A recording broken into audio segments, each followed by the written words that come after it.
Hello, I'm Mantastic and Fantastic, and today I'm going to be talking about the 3 new Godfest exclusives that have debuted in North America, as well as the special Spring Festa medal that allows players to acquire one of these for free. Now, I want to preface this video by saying that you do not have to rush this trade. You can take your time to make this decision. In fact, there is actually no expiration date, at least listed within the Monster Exchange system, so there is no immediate rush.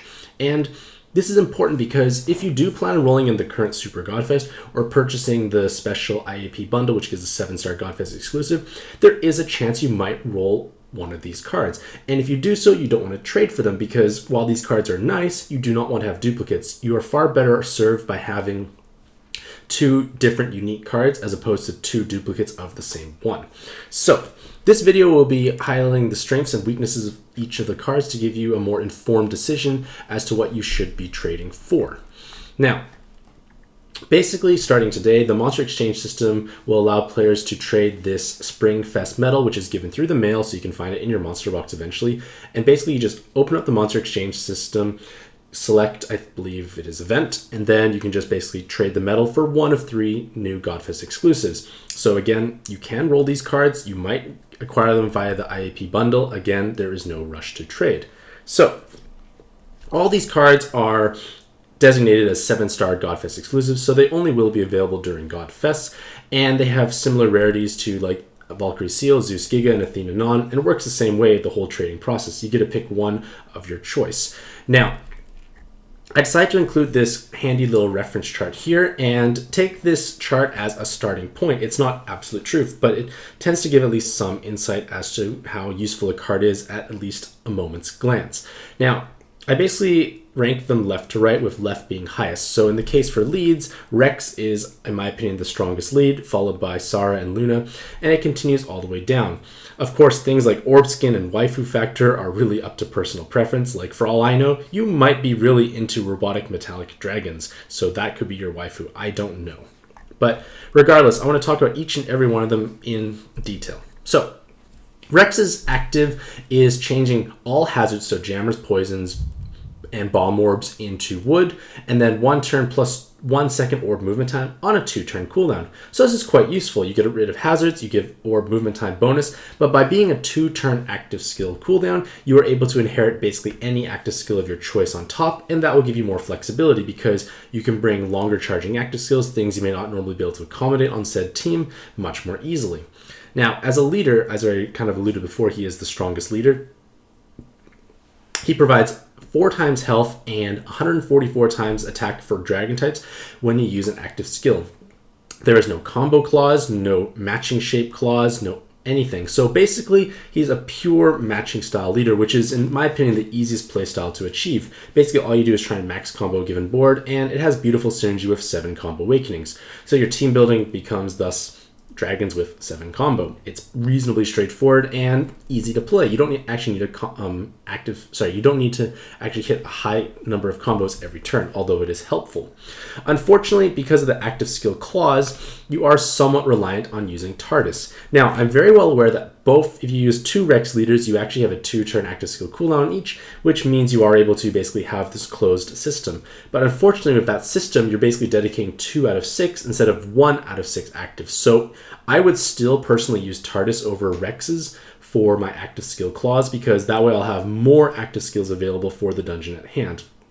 And in all honesty, having 1 sub dedicated for active skill activation is not as horrible as it has been in the past, mostly because we now have weapon assists that give blind, jammer, and poison resist. And basically the idea is with these resist type weapon assists, you inherit those on top of a card and you never actually use the inherited active skill, so putting those kind of actives on TARDIS is not as much of a waste as you would think it would be. You're never planning to use those actives anyways, but you stick them on TARDIS, who's using his active skill every turn, and you're gaining the resistance bonuses. Furthermore, TARDIS also has Team RCV, which is somewhat important because you don't have any RCV multiplier, and Dragon cards tend to have bad RCV. Now, another thing I want to point out is that we do have many different ways to solve healing. We can utilize the Enhanced Heal Orb Awakenings, which is a very efficient way to do so. You basically just match 4 connected Heart Orbs and you receive a sizable boost to healing. Conversely, you are able to use the Kuroyuri system, which is basically inheriting Kuroyuri or using them as subs and basically just having this infinite healing system. And either way provides healing, but both of these may be out of reach for the average player. The problem is ideally you want to use green dragons, or just even dragons in general. And dragons in general don't seem to have many of these enhanced heal orb awakenings, so it becomes challenging to heal that way. Furthermore, Kuro Yuri costs 750,000 monster points. You need 2 for the system. Again, not every player has that lying around. So healing can become a little bit of an issue. There's not too many different ways to do so. I guess you could inherit Vraska on top of your leaders, but again, why not lead with Vraska at that point? The point of the matter is, it does face a little bit of an uphill battle in that regards. But the thing is, it is still a solid leader for the most part. And if you look at him as a sub, he is still reasonably potent because of that 2-turn active skill cooldown. With 2 turns active skills, again, you can inherit those actives of your choice and bring utility onto teams you normally would not have. Furthermore, he at least has 2 skill boosts, double TPA, so he has high personal damage. And the last thing I want to say about Rex is, generally speaking, Rex tends to benefit players who have less developed monster boxes or less ideal leaders at this point in time. He is a solid leader, but he's not game-changing or top tier by any means. So for players like myself, I already have quite a deep monster box, and I would not benefit from actually having Rex because he's going to be an inferior leader to many other choices I have available, and he's not going to be that great of a sub because, again, I have better options. So if you are a newer player and you're struggling to clear content because you don't have really any strong leader whatsoever, Rex might be something to look into, especially if you have decent dragon cards all around. And this is what his orb skin looks like. It's basically all of the Mystic Knight's heads in an orb. Next is Sara, or Sara, or Echidna, however you want to pronounce it, or Echidna, I don't even know. But she's very similar to the farmable version of herself in that she delays enemies' skills by 3 turns, and as well as providing 3 turns of enhanced orb movement time. So unfortunately, this type of active skill is not as useful as it used to be. Delaying enemies doesn't do as much because most things have status void, and in all honesty, an orb changer would have been significantly better. It would have just helped out her activation consistency and synergize with her awakenings.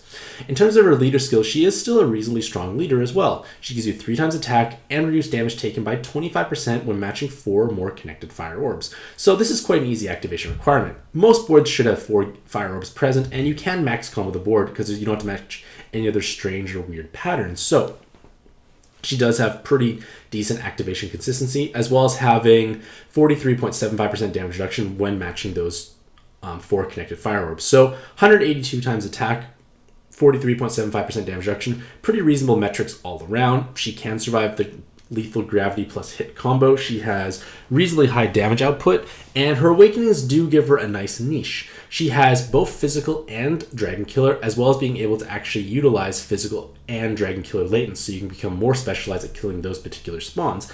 But she also has double VDP, so she has high amounts of personal damage when forming that 3x3 box. Now, she is not the strongest VDP card in the game, but she is definitely the second strongest fire card, only behind Suo. And Suo is a 7-star Dragonbound Dragon Collar card, which very few players actually have. So this card here is definitely going to be fulfilling that role very well for most players because, well, I'm not fortunate enough to roll Suo, so this card is looking very appealing to me because it will definitely be my strongest red VDP card available. And also you have to remember, they will get Super Awakenings at some point in the future, which might give her more killers or VDP and make her even better at what she already does.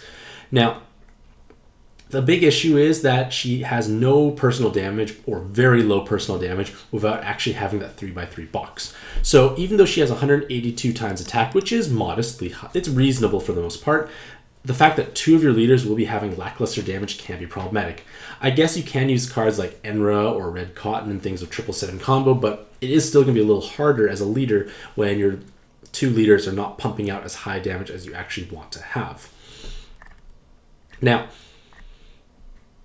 I feel like I said most of the things I actually want to say about her, but basically, she is a very strong VDP option. She has reasonable leadership potential, but her effective health is definitely lower than Rex's because 4 times is definitely greater than 43.75% damage reduction. I guess one last thing is that her orb skin is definitely the cutest and best one in my opinion. Finally, we come to Luna or Hera, and she does somewhat mimic her farmable version in the sense that she deals gravity-based damage, but she does 15% true gravity, which means she's always going to be dealing 15% of their maximum health. It doesn't matter what percentage they are currently, which means you can utilize your active to actually kill a low health spawn, which is interesting. But the problem is this 15% damage, 15% gravity has been mislabeled in terms of the active skill cooldown, but actually, just double check. It should be 17. I don't know why I missed the 1. It's 12, so still a reasonably long cooldown. But the point of the matter is 15% gravity is not enough to really kill most things. Generally speaking, for cheesing purposes, people use double Zeus and Hera and Zeus Verse. With 3 actives, you can execute a spawn. With Luna, you're not going to be having enough damage if there's no way you can use 2 other gravities then her to actually kill a spawn. So that means you use 3 gravities, but at that point, why don't you actually just use 3 gravities instead of her? And that is a little problematic. As a leader, she does have 4 times health and 4 times recovery, which is amazing, but the problem is she only has 64 times attack. And 64 times attack is terribly low in 2019. Like, we usually classify 144 times as low, so 64 times is even worse. You can basically imagine all of your cards having 1 less 7 combo or 1 less attack while below 50% awakening. It's just going to be quite painful and hard to actually deal meaningful amounts of damage. So as a leader, she is definitely the weakest, and her active skill, in my opinion, is quite lackluster as well. Like, the other ones do a little bit more. Well, actually, she does much more than Rex's in the sense that, like, is a better inherit because it is more interesting stuff. But the point of the matter is, like, she doesn't fulfill any niche that well. And that's kind of problematic because Luna is not really excelling in any particular aspect. Now, one thing I do want to bring to attention is that she does have 3 skill boosts and she does have 3 attack while below 50% awakenings. So she can have high damage output, but I wouldn't be using her as a leader. She could be used as a sub on teams that love to be low health.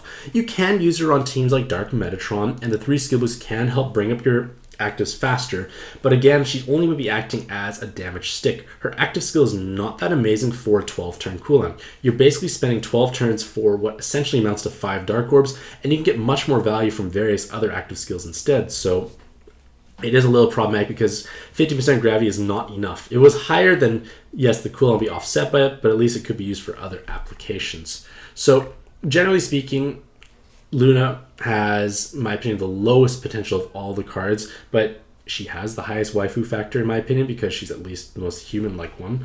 And she has a pretty nice orb skin overall. So for myself, what I am going to be choosing is most likely going to be Echidna or Echidna or Sara, however you pronounce it. And the reason being is because I lack a strong red VDP option, and she does have quite high effective damage.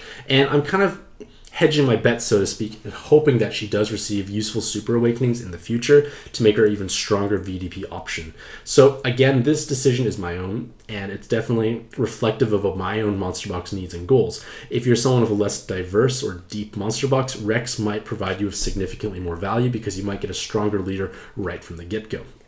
So with all that being said, let me know what you think about these 3 cards in the comments below. Do you find them powerful, useful? How would you actually utilize them? And who would you plan on trading for? Hopefully you have a Mantastic day. I wish you all the best luck in your own pad adventures, and happy puzzling.